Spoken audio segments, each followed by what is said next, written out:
The desert wind howled like a blast furnace, tearing past the canopy of the P-47 Thunderbolt as Lieutenant Jack Reynolds locked his gloved fingers around the control stick. He was 19 years old. His face was slick with sweat and dust, and his heart pounded like a war drum. Below him, the earth of central Tunisia stretched out in waves of scorched tan, broken only by the gleam of metal.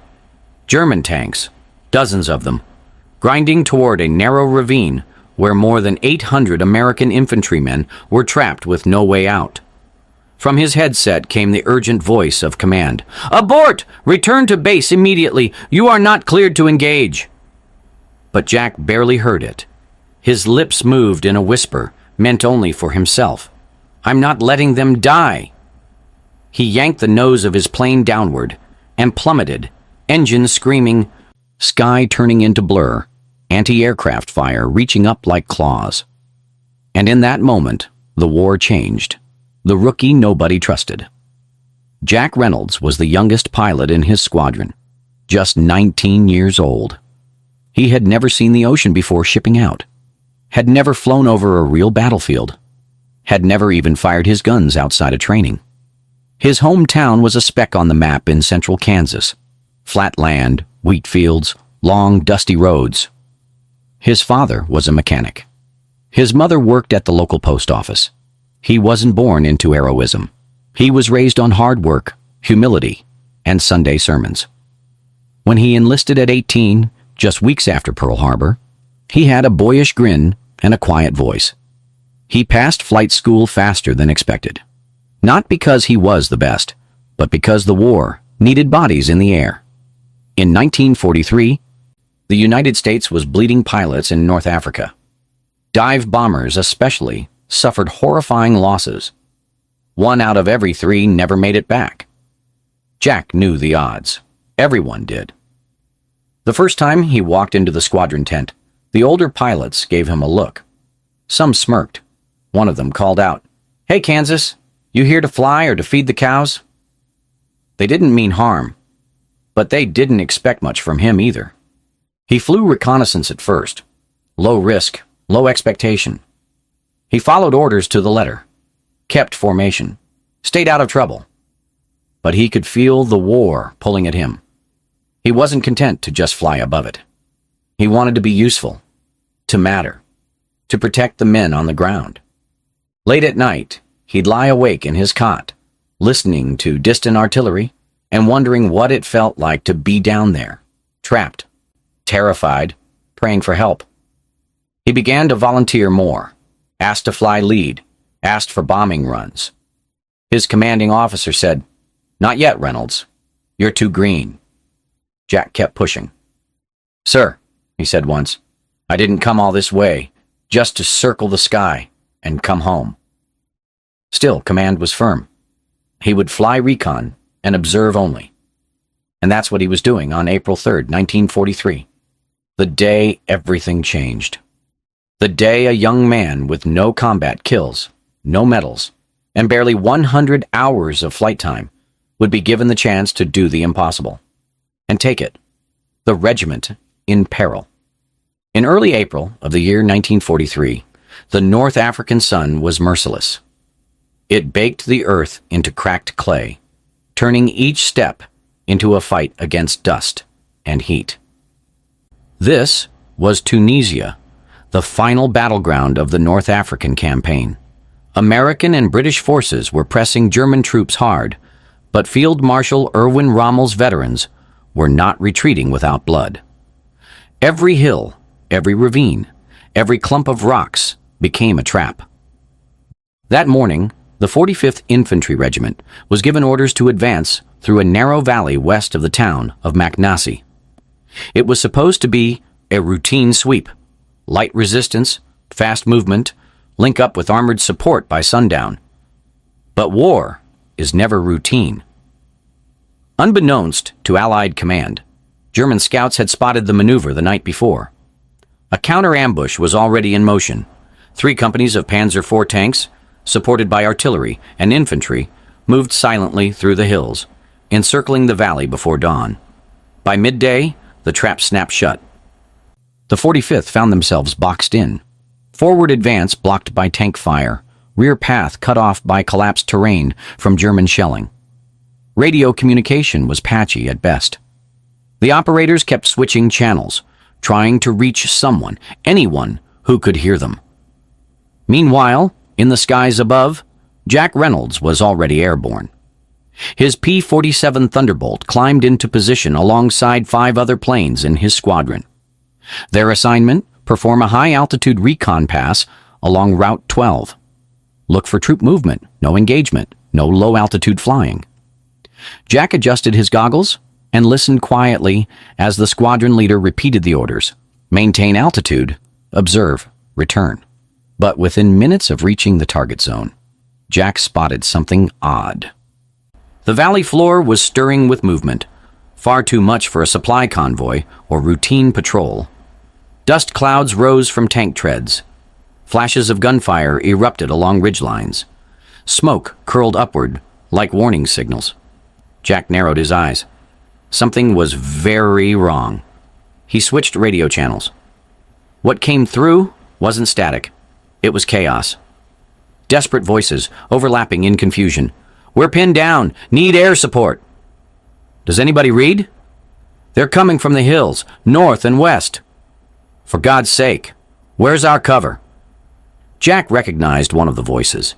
It belonged to Private Earl McKinley, a kid from Alabama who had once shared coffee with him during a supply delay. Jack remembered Earl showing him a photo of his wife and newborn daughter. That voice now was barely recognizable, choked with fear, raw with panic. The squadron leader came back on the primary channel. "All units, pull west. Do not engage. Repeat, do not engage. Return to base immediately." One by one, the planes began to bank away, heading home. Jack didn't move. He looked down again. The tanks were closing in. The Americans in the ravine were fish in a barrel. There were no artillery spotters, no friendly armor nearby, no one else in the sky, except him. He keyed his mic. "Command, this is Lieutenant Reynolds. I am requesting immediate strike authorization. I have a visual on German armor closing on friendly troops." Silence. Then, "Negative, Reynolds. You are not cleared. Return to base." Another scream came through the secondary channel. "We're getting slaughtered down here. Where the hell's our air?" Jack glanced at his gauges. Fuel was halfway. He had 2,000 pounds of ordnance, 1,000 pounds under each wing. He had trained for this. He had drilled every angle, every release speed, every last-second pullout. He looked to his left. His wingman, Lieutenant Connors, was still in formation. Jack's voice cracked through the mic. "Connors, I'm going in." "What?" "Jack, you heard the order. This is suicide." Jack didn't reply. He broke formation, nosed down, straight into the firestorm. Connors shouted after him, voice rising in panic. "Reynolds, pull up! You'll get torn apart down there." But Jack was already accelerating. The wind shrieked louder than the radio. Flak bursts erupted in black puffs around him. The sky became a cage of exploding steel. His plane shuddered violently. Left wing hit, but still intact. At 5,000 feet, he opened his dive brakes. At 3,000, he lined up his sights. The tanks were clustered at the mouth of the ravine, waiting to roll in for the kill. At 1,500 feet, he armed the bombs. His hands were steady now. His heartbeat slowed. He whispered to himself, not with fear, but clarity. For Earl, for all of them. At 900 feet, he released. Both bombs dropped clean. He pulled up with everything he had, muscles straining, G-forces flattening his vision. The ground rushed toward him like a wall. Then, fire. A deafening blast behind him. He was airborne, barely. He didn't look back, but the infantrymen did. What they saw would be etched in their memories for life. A single dive bomber, alone in the sky, diving straight into enemy guns and punching a hole in the German line. A miracle. A madman. A moment that saved them all. The reckless decision. For several seconds after the blast, there was only silence. No one in the 45th Infantry moved. No one spoke. Men blinked up at the sky, stunned by the violence and the sudden absence of it. Where moments before they had seen death marching toward them in columns of armored steel, there was now smoke, fire, and wreckage. The lead German tank had vanished in a plume of flame. The tank directly behind it had been flipped onto its side, treads spinning uselessly. The rest of the column stalled in confusion. From the ground, it looked like a myth. A lone plane descending from nowhere, slicing through the chaos like divine judgment. But in the cockpit, it wasn't divine at all. Jack Reynolds was fighting for control. The blast had rocked his aircraft. His left wing flaps were half shredded. The cockpit was rattling like a box of nails in a tumble dryer. Alarms were blaring. Smoke was beginning to curl from the engine housing. His throttle response was delayed. His controls felt like they were wrapped in molasses, but he was still flying. He checked his altitude, 200 feet above ground. He was so low that he could see the faces of the infantry as he streaked overhead, young, dirty, wide-eyed, alive. He began to climb, coughing from the acrid smell of fuel and oil inside the cockpit. As he gained elevation, he could see the effect his dive had caused. German forces were disoriented. A few tanks were trying to reposition, but the natural bottleneck of the ravine had turned against them. Infantry units were scattering, diving for cover, under the assumption that more planes were coming. But there were no more planes. There was only Jack. Back at base, the radio was in chaos. His squadron had returned, reporting Reynolds as missing or possibly shot down. The commanding officer paced furiously. Protocol had been broken, unauthorized engagement, possible loss of aircraft and pilot. Then came the impossible, a crackled report from the 45th Regiment's forward observer. Whoever just hit the armor column, we're holding position. Enemy advance stalled. I repeat, advance stalled. You bought us time. Then came another voice. We saw it, one bird, one dive, took out the lead tanks, saved our asses. I don't know who it was, but he's got a whole damn regiment in his debt. Back in the air, Jack turned the plane toward home. His fuel gauge was dangerously low. Oil pressure was dropping. The Thunderbolt was a tough bird, built to absorb damage, but it wasn't meant to fly after this much punishment. As he limped back toward base, he stayed low, hugging the terrain. Every vibration, every sputter in the engine could have meant the end. But he kept talking to the plane like it was alive. Come on, girl, just a little farther. Don't quit on me now. When the runway came into view, he felt something between relief and dread. The base wasn't welcoming him home with applause. It was waiting with discipline. He touched down hard. The plane bounced once, skidded, then settled with a screech of tortured metal. Ground crews ran out with extinguishers, spraying down the engine before it could ignite. Jack climbed out, legs trembling, soaked in sweat. His commanding officer stormed toward him. "What the hell were you thinking?" the officer barked. "You disobeyed orders. You broke formation. You risked an entire aircraft." Jack said nothing. "You could have gotten yourself killed."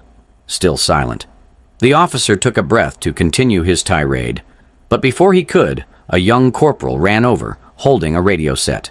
"Sir, urgent report from Infantry Command." The officer turned, annoyed. "What is it?" The corporal hesitated, then said, "They're saying Lieutenant Reynolds saved the 45th. Everyone froze. "The tanks are down, sir. The Germans are retreating from the ravine.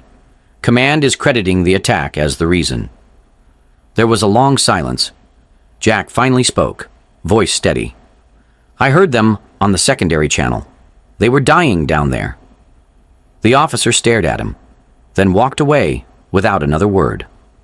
That night, Jack sat alone outside the hangar, still in his flight suit, sipping from a dented canteen. He didn't feel heroic, His hands still shook. His ears were still ringing from the dive. He had done the only thing that felt right. And even now, part of him expected consequences. But in that moment, with the stars above and the desert cooling around him, he knew something had changed. Not just for the men he saved, but for himself. He was no longer just the rookie. He was the one who did what no one else dared. Was he a hero or a fool? The next morning, the base was buzzing with whispers. Some pilots said Jack Reynolds was finished. Disobeying direct orders was no small matter. Even if his intentions had been noble, his actions were reckless, unauthorized, dangerous. The kind of behavior that got people killed or court-martialed. They said he was lucky to be alive, that his plane should have disintegrated mid-dive, that he had no business making that call. Others said something different. They said they wished they'd had the guts to follow him. That same morning, the report came in, formal and typed, with the crispness of military language. It stated that, at 1400 hours on April 3rd, one enemy armor column, consisting of no fewer than 11 German Panzer IV tanks and accompanying mechanized infantry, was halted in its assault due to a precision airstrike conducted by an unidentified American aircraft. The result? More than 200 U.S. infantrymen were able to retreat to defensible ground. Additional reinforcements arrived within the hour. Total lives saved, estimated between 400 and 600. German casualties, 37 killed, including one armored company commander. The report didn't name Jack Reynolds, but by that evening, everyone knew. In the mess hall, men stood up when he entered. Not with ceremony, not with applause, just quiet respect, a nod, a look. The way soldiers acknowledge something rare, something gutsy. Jack sat down with his tray, trying not to notice. He hadn't spoken to the commanding officer since landing. He still expected consequences. Maybe a formal reprimand. Maybe grounding. He'd made peace with it. As far as he was concerned, he'd done what needed to be done. He didn't regret a second of it. Later that night, he was called to the command tent. He stood at attention, eyes forward. The officer behind the desk looked at him for a long time before speaking. "You disobeyed a direct order," he said. "Yes, sir." "You risked your aircraft, your life, and the success of the mission." "Yes, sir." "And in doing so, you saved a regiment." Jack stayed silent. The officer leaned back in his chair. "This war doesn't need cowboys," he said. "It needs discipline. It needs men who follow orders, even when it hurts." Jack nodded. "I understand, sir." The officer studied him. "But it also needs men who see what others can't, who act when no one else will. And sometimes, God help us, it needs men who break the rules to save lives." He stood up and walked over to Jack. He held out a piece of paper. "Effective immediately, you are being recommended for the Silver Star." Jack blinked. "You're also grounded for 1 week." Jack tried not to smile. "Understood, sir." The officer nodded. "Good. Now go get some rest, Lieutenant. We'll need you back in the air soon." Word spread quickly. Jack Reynolds, the rookie everyone thought would wash out, was now the one with a commendation for valor. He didn't talk about it much. When asked, he'd just say, "I saw what was happening. Someone had to do something." But the truth ran deeper than that. Jack hadn't just acted out of impulse. He'd acted out of conviction. He knew the cost.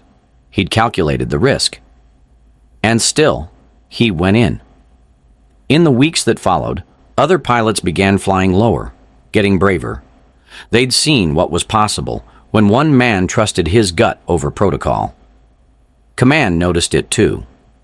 While official orders remained strict, more discretion was quietly given to experienced pilots. "Use your judgment" became the new phrase. And Jack? Jack flew 32 more missions over North Africa. He never broke formation again. Not once. Not because he was afraid, but because he never had to. His squad followed him willingly. When he gave a command, they listened. Because they knew that Jack Reynolds, the farm boy from Kansas, had already proven everything that mattered. He had looked death in the face and dove straight into it. Not for glory, not for medals, but for the men on the ground, for Earl McKinley, for the voices on the other end of the radio who thought no one was coming. In private, some of the brass still debated his actions. Some said he got lucky, that if his bombs had missed, the 45th would have been slaughtered. That bravery without authorization was still dangerous. But others said something else. They said that in war, you don't always get time to ask permission. That sometimes it's better to act and be punished than to wait and be too late. And the men whose lives he saved? They didn't care about the chain of command. They didn't care about flight regulations or command protocols. All they remembered was the sound of that engine screaming overhead, the flash of fire, the German tanks exploding, and the knowledge that someone, somewhere, had chosen to risk everything to save them. They never forgot that. Years later, one of the survivors, by then an old man with trembling hands, was asked about the day he almost died in Tunisia. He looked up, eyes glassy, and said, "We thought we were dead. Then out of nowhere, this plane comes down like an angel falling out of heaven. One guy, one plane, changed everything." And that's how legends are born. Not in the halls of power or the pages of reports, but in the memory of the men whose lives hung by a thread and were saved by someone who refused to let go. The bigger picture: courage versus discipline. Long after Jack Reynolds's bombing run became legend among the men of the 45th, his story echoed through the broader ranks of the United States Army Air Forces. Some heard it with admiration, others with discomfort, but everyone heard it. It sparked a quiet argument, one that had no easy answer. What matters more in war, obedience or instinct? In April of 1943, American command doctrine was still rooted in hierarchy. Orders were orders. They were to be followed without question. The consequences of deviation were often severe. For good reason. Chaos could cost lives. Undisciplined units collapsed under pressure.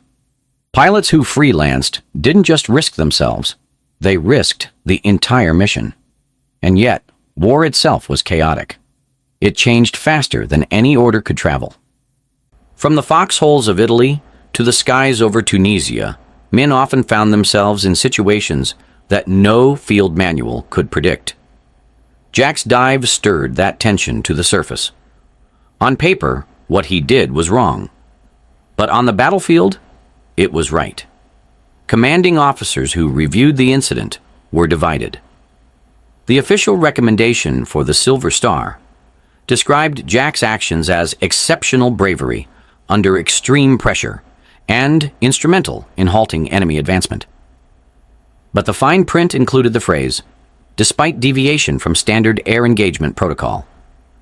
That phrase was no accident. It was meant to draw a line, to say this was a rare exception, not a rule. But the pilots didn't read it that way. In the barracks, over campfires, and in the cramped tents near the front, Jack's name came up often. Not because he was flashy. He wasn't. In fact, he barely spoke of what he'd done. He didn't posture. He didn't tell the story unless someone else brought it up. That humility made it resonate even more. One pilot, a veteran named Captain Lawrence Hawk Hawthorne, put it this way: "Every war has its cowboys, guys who fly hot, show off, break rules, and get people killed. Jack wasn't one of them. What made him different was that he knew exactly what he was doing, and he did it anyway. Not for himself, for them, for the boys on the ground." Statistically, solo dive bombing missions like Jack's were considered high risk, low reward. Precision was hard. The window to drop bombs accurately, while avoiding ground fire, was a matter of seconds. Most such runs ended in failure, or worse. But when they worked, they could change everything. Dive bombing had become a specialty of American air tactics, particularly with the introduction of the Douglas SBD Dauntless and the Republic P-47 Thunderbolt. These aircraft were tough, fast, and built to take punishment. But no aircraft was invincible. Dive bombing placed pilots in the most vulnerable position possible: low, slow, exposed. Pilots were trained to avoid solo dives whenever possible. And yet, Jack had made one, on instinct, in the heat of battle, with no backup. His success opened a quiet door, not in policy, at least not officially, but in mindset. Commanders began issuing more flexible instructions, not lax, but open-ended. Orders started including phrases like, "use your best judgment," or "react based on field conditions." These weren't random. They were a nod, unspoken, unofficial, to men like Jack Reynolds. The war was changing. It demanded more than machines and maps. It demanded human judgment, moral judgment. Jack's case became a whispered precedent. Other pilots began to act more boldly, not recklessly, but with conviction. They planned their runs better. They trained harder. They studied terrain more closely. They wanted to be ready if a moment came where no one else would act.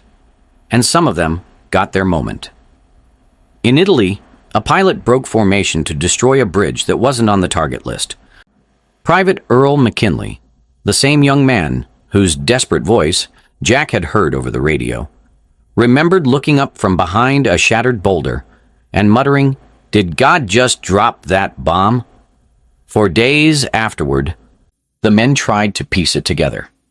The engineers said the lead tank had been carrying a mobile command post, maps, radios, even the enemy company commander. Its destruction left the rest of the German column blind. And in the minutes it took for them to reorganize, American reinforcements arrived. That window, created by Jack's attack, had changed the course of the engagement.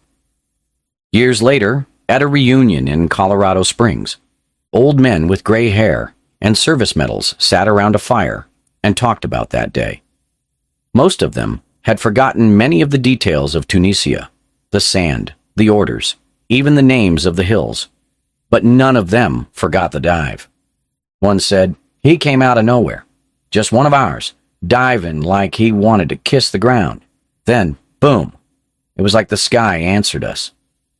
Another chimed in, "We always said, if I ever meet that pilot, I'm buying him a drink, maybe two." And eventually, some of them did. In 1961, nearly 20 years after the war, Jack Reynolds received a letter. It came from a veteran named Harold Miles, who had served as a radio technician with the 45th. Harold had tracked Jack down through service records and veteran directories. He didn't ask for anything. He just wrote, "You saved my life. I don't know if you even remember what you did, but I do. My kids do. I tell them every year on April 3rd. That was the day a man I never met gave me a second chance." Jack wrote back, modest as always. He said he was glad Harold made it home. He never called himself a hero, never mentioned the Silver Star, just signed the letter, "All the best, Jack." More letters followed.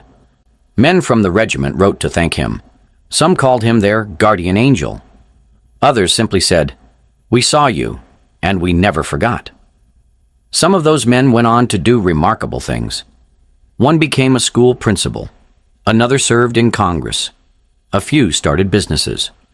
One, Earl McKinley, became a chaplain for returning Vietnam veterans, offering comfort that he said was inspired by the man in the sky who didn't leave us behind.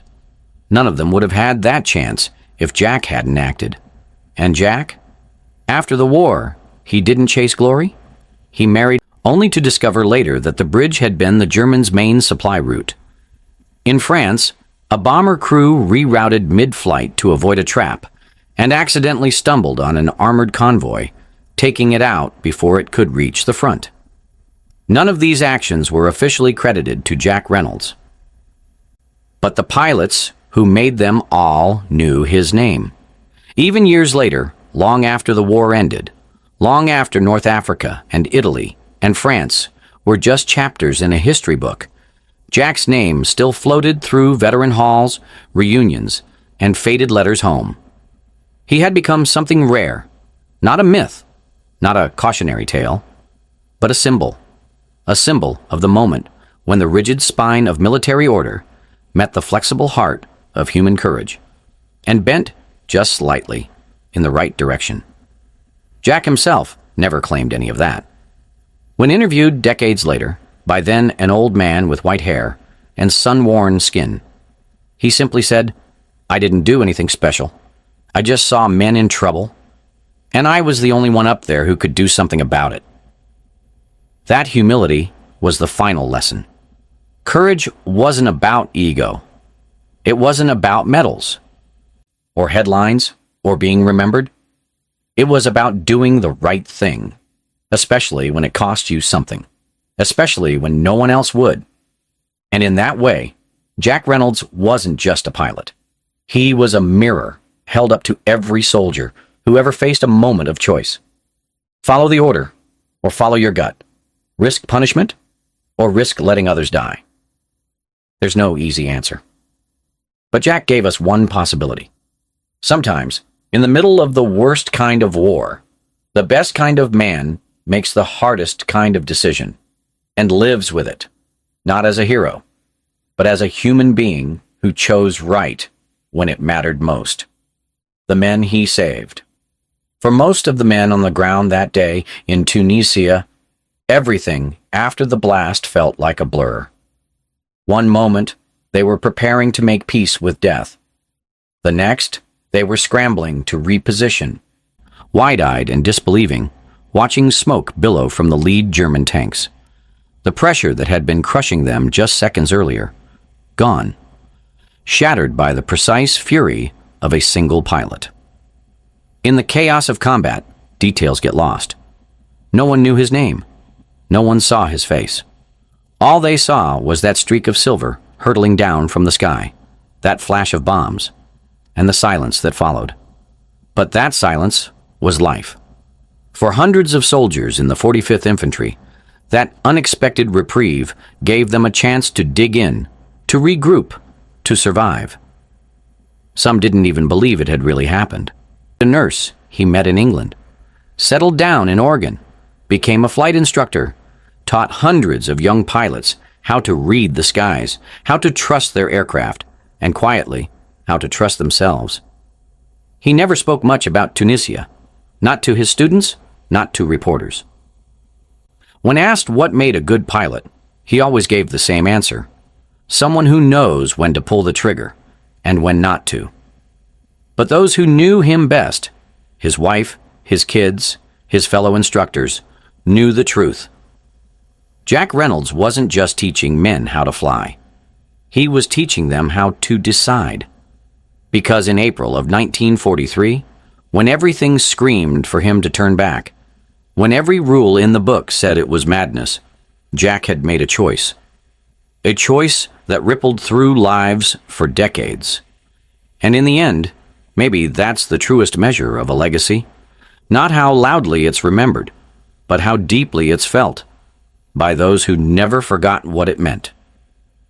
Jack Reynolds passed away quietly in the summer of 2007. He was 83 years old. The obituary printed in the local Oregon paper was short. It mentioned his service in World War II, his years as a flight instructor, his love for fishing, and the family he left behind. It didn't mention the dive. It didn't mention Tunisia. It didn't need to. Those who remembered already knew. At his funeral, a man in his 80s stood by the grave, holding a folded American flag to his chest. His name was Harold Miles, the same radio technician who had written to Jack more than 4 decades earlier. He leaned over and placed a letter on the casket. On the outside, he had written just 5 words. April 3rd, 1943. Thank you. Inside was a copy of the message Jack had sent to his father all those years ago, retrieved from a military archive. "If I don't make it, tell Dad I'd rather die doing the right thing than live doing nothing." It wasn't poetry. It wasn't dramatic. But it was honest. And in its quiet defiance, it held the weight of every soldier who had ever stood at the crossroads of duty and choice. That sentence, written by a 19-year-old boy in a dusty corner of North Africa, now lives on as his final testament. Because the truth is, wars are made up of moments. Not grand speeches or sweeping victories, but small, sharp decisions made in seconds with no guarantee of survival. A pilot hears a voice on the radio. A soldier takes a step forward when others hesitate. A man chooses to dive, alone, into a sky filled with fire. Most of those moments are forgotten, but not this one. This one left a mark. Not just in medals or commendations, but in lives, real, breathing lives, who came home because someone chose to act when no one else would. Jack Reynolds didn't die in battle, but he risked everything for those who might have. And that risk became his legacy. Not one built in statues or textbooks, but in the hearts of the men who saw his shadow pass overhead when all hope was gone. In that dive, Jack became more than a pilot. He became a reminder. That courage is not the absence of fear, but the decision to fly anyway. That rules matter, but so does the moment. And that sometimes, in the fog of war, the clearest vision belongs to the one who dares to see past orders and follow his conscience. So, if you remember nothing else about this story, remember this. A 19-year-old kid from Kansas, alone in the sky, with orders to turn back, chose instead to dive toward danger, not for glory, not for fame, but because it was the right thing to do. And hundreds of men lived because of it. What shocked you most? The dive, the disobedience, or the aftermath? Tell us in the comments below.